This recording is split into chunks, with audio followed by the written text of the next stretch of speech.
नमस्कार. आजच्या बातमीपत्रामध्ये आपलं स्वागत आहे. चला तर बघूयात आपल्या आजच्या ठळक घडामोडी. नवे निवासी प्रकल्प साकारण्यात अग्रणी असलेल्या Paranjape schemes construction private limited या नामांकित विकासकाच्या अथश्री या ज्येष्ठ नागरिक निवास उपक्रमाला 25 वर्षे पूर्ण झाली आहेत. भारतातील संघटित ज्येष्ठ नागरिक निवास क्षेत्राच्या घडणीत अथश्रीने महत्त्वाची भूमिका बजावली आहे. दूरदृष्टीतून सुरू झालेला हा उपक्रम आज सन्मान, स्वावलंबन आणि समुदाय आधारित जीवन मूल्यांवर आधारलेली सक्षम व्यवस्था बनली आहे. या महत्त्वपूर्ण टप्प्याचे औचित्य साधत वडोदरा येथे अथश्रीच्या 6000व्या रहिवाशाला घराचा ताबा देण्याचा सोहळा पार पडला. या कार्यक्रमात रहिवासी, व्यवस्थापन आणि भागीदार सहभागी झाले होते. आज अथश्रीचे जाळे सुमारे 16 ज्येष्ठ नागरिक वसाहतींमध्ये विस्तारले असून विविध शहरांमध्ये 3000हून अधिक ज्येष्ठ नागरिकांना निवास व सुविधा दिल्या जात आहेत. कार्यक्रमाची सुरुवात परांजपे स्कीम्सचे अध्यक्ष श्रीकांत परांजपे यांच्या भाषणाने झाली. त्यानंतर व्यवस्थापकीय संचालक शशांक परांजपे यांनी अथश्रीचा प्रवास आणि वाढती गरज याविषयी मनोगत व्यक्त केले.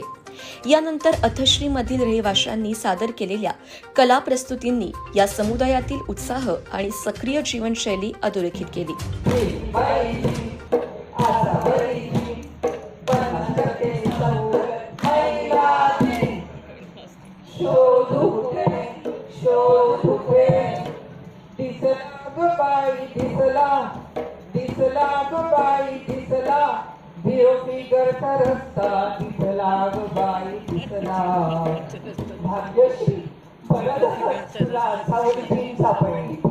आपण शपथ घेतली त्याला 2 महिने होऊन गेले. आज अखेर महिला दिनाचा मुहूर्त लागला. माझ्या डावीकडे माझे ज्येष्ठ पुत्र अमित परांजपे आहेत. अमित हा जवळजवळ 12 वर्ष माझ्याबरोबर आहे आणि खूप चांगलं काम तो माझ्याबरोबर करतोय. अथश्रीची संकल्पना ही 2000 साली BG देशमुख जे आपले सेक्रेटरी होते, गव्हर्नमेंट ऑफ इंडियाचे चीफ सेक्रेटरी होते, आणि डॉक्टर शरदचंद्र गोखले जे एक सोशल सायंटिस्ट होते, त्यांच्या मार्गदर्शनाखाली अथश्रीची संकल्पना सुरुवात झाली. 2001 साली त्याचा कोनशिला समारंभ आपले भूतपूर्व प्रेसिडेंट व्यंकटरमणजी यांच्या हस्ते झाला आणि तेव्हा आम्ही एक वडाचं झाड लावलं होतं. आज ते 25 वर्षाचं वडाचं सॅपलिंग आहे, त्याचा मोठा वटवृक्ष झालाय आणि खरंच त्यांच्या मार्गदर्शनाने ही जी संकल्पना आम्ही केली होती ती सुद्धा फार छान लोकांनी आत्मसात केली. पहिली अथश्री जेव्हा तयार झाली तेव्हा वृद्धाश्रम ही जी संकल्पना होती, हा जो टाबू होता म्हणजे तो बदलून गेला आणि अतिशय चैतन्य असलेली, ज्याला म्हणतो हॅसलफाईड, डिग्निफाईड, जॉयफुल लाईफ हे ज्येष्ठांना आम्ही देऊ शकलो. या 25 वर्षामध्ये 17 वेगवेगळ्या अथश्रीज आम्ही पूर्ण केल्या आणि त्याच्यामधून आज जवळजवळ 5000 ज्येष्ठ नागरिकांची आम्ही सेवा करतोय. ही संकल्पना जरी परदेशातून आलेली असली तरी आजपर्यंत म्हणजे ती एवढी, ज्याला म्हणूया की कस्टमाइज करणं किंवा भारतीय नागरिकांना आवडेल अशी करणं हे एक चॅलेंज होतं. एजिंग इन प्लेस म्हणतो, कारण का जसजसं तुमचं वय वाढतं तसतसं तुमचं चालणं कमी होतं आणि त्या दृष्टीने सगळ्या म्हणजे घराची रचना, प्रत्येक गोष्टीची रचना करणं, तिथे लाईफस्टाईल किंवा जीवनशैली अतिशय चांगली असावी अशा दृष्टीने प्रत्येक अथश्रीमध्ये आम्ही स्विमिंग पूल पण केले. पण स्विमिंग पूल केले पण त्याचा उपयोग ज्येष्ठ नागरिकांना करता येईल त्या दृष्टीने त्याच्यात खूप बदल केले.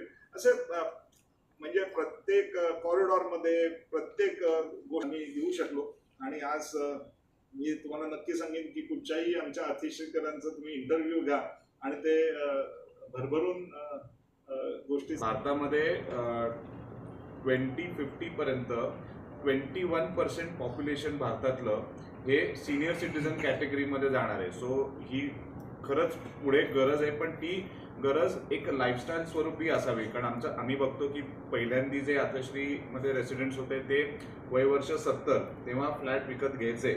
आता वय वर्ष 55ला लोक फ्लॅट विकत घेतात. ट्रेंड्स चेंज झाल्यात.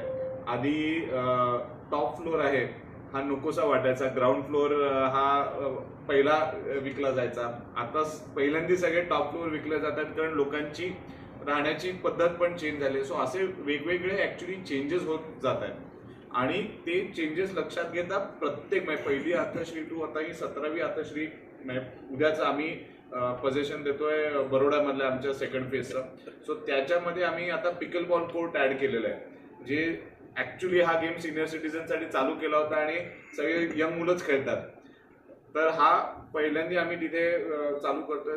एक वेगळा प्रयत्न आमचा आहे आणि ह्याच्या पुढे जाताना आम्ही वेगवेगळे टायअप पण करतोय. म्हणजे आम्ही आज अनाऊन्स पण केलं होतं ऑडिटोरियममध्ये की हे सगळे सिनियर सिटीजन आहेत, हे उच्च शिक्षिक आहेत, शिकलेले आहेत आणि वेगवेगळ्या प्लॅटफॉर्मवरती त्यांनी कामं केलेली आहेत.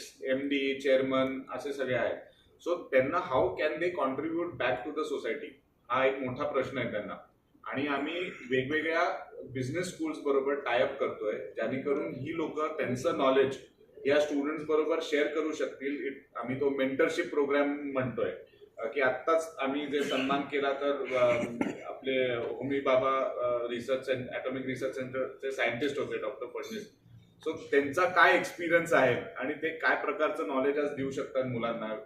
It is amazing. सो या पद्धतीने करतोय. मग आम्ही ब्रिज क्लब्स काढणार आहोत, कार्ड गेम्सचे वेगवेगळ्या टॉर्नामेंट्स घेणार आहोत. आम्ही ओरिगामी, आर्ट, कॅमलिन बरोबर टायअप करायचा प्रयत्न करतोय की जेणेकरून they will provide the material, शिकवलं जाईल त्यांना. इथे काय होतं की बरेच लोकांच्या हॉबीज सुटलेल्या असतात कामामुळे, तर आथश्रीला येऊन ते परत त्या सगळ्या हॉबीज हे करू शकतात. मी त्याचे एक तुम्हाला ऍड करतो की आमच्या बेंगलोर आथश्रीमध्ये एक 92 वर्षाचे गृहस्थ होते आणि ते उत्तम चित्रकार होते. आणि त्यांनी असं ठरवलं की आथश्रीमधल्या सगळ्या लोकांना आपण चित्रकला शिकवायची. अक्षरशः तारे जमीन पर हा सिनेमा होता, त्याच्यामध्ये कसं की त्या ड्रॉइंग टीचरनी सगळ्यांना चित्रकला करायला लावली, तसं त्या सद्गृहस्थांनी संबंध आथश्रीमध्ये सगळ्यांना चित्रकला शिकवायची. 1 वर्षांनी इतके छान चित्रकार तिथे निर्माण झाले की त्यांनी 1 वर्षांनी त्यांचं स्वतःचं एक्झिबिशन चित्रकलेचं भरवलं. आणि अशा तऱ्हेचं म्हणजे वेळ अतिशय आनंदाने कसा जाईल ह्या दृष्टीने अनेक आम्ही कार्यक्रम करतोय. योगा इन्स्टिट्यूट आहेत, अयंगार योगा इन्स्टिट्यूट, त्याच्याबरोबर टायप आहे. मुख्यत्वे त्यांना आनंद कसा होईल, त्यांच्या हेल्थकडे जास्त त्यांना लक्ष कसं देता येईल किंवा त्या दृष्टीने योगा आहे, ताईची क्लासेस आहेत, असे छान वेगवेगळ्या गोष्टी ह्या आथश्रीमध्ये या 25 वर्षाच्या निमित्ताने आम्ही इंट्रोड्यूस करतोय आणि मला वाटतं ते ज्येष्ठांना खूप आवडेल.